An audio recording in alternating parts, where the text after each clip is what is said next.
एक पुराने शहर की एक छोटी सी गली में एक मदरसा था, जहां बच्चों को कुरान की तालीम दी जाती थी। इस मदरसे की एक खास बात थी। वहां एक बुजुर्ग और नूरानी चेहरे वाले शिक्षक बच्चों को पढ़ाते थे। उनका असली नाम हाफिज अब्दुल रहीम था, लेकिन सब उन्हें इज्जत से हाफिजी कहकर बुलाते थे। हाफिजी साहब की मिसाल एक जलते हुए दिए की तरह थी, जो अंधेरे में रोशनी फैलाता है। उनकी आवाज इतनी नरम थी कि हर बच्चा ध्यान से उनकी बातें सुनता। उनका सब्र बेमिसाल था। वे हमेशा कहा करते, कुरान सिर्फ याद करने के लिए नहीं, बल्कि समझने और उस पर अमल करने के लिए भी है। मदरसे में पढ़ने वाले बच्चे अलग अलग परिवारों और माहौल से आते थे। कोई गरीब था, कोई यतीम, तो कोई इस उम्मीद में आता था कि उसकी दुनिया और आखिरत संवर जाए। हाफिज साहब हर बच्चे को एक मिसाल समझते थे।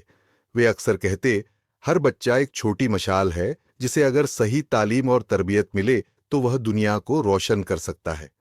मदरसा सिर्फ एक तालीमी जगह नहीं था, बल्कि एक छोटा सा घर था, जहां मोहब्बत और तालीम साथ साथ मिलती थी।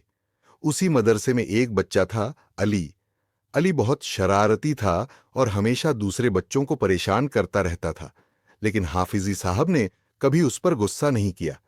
एक दिन जब अली ने एक मुश्किल आयत याद करने से इनकार कर दिया, तो हाफिजी साहब मुस्कुराए और प्यार से पूछा, बेटा, जब तुम कोई नया खेल सीखते हो तो क्या पहली बार में ही उसे सीख लेते हो?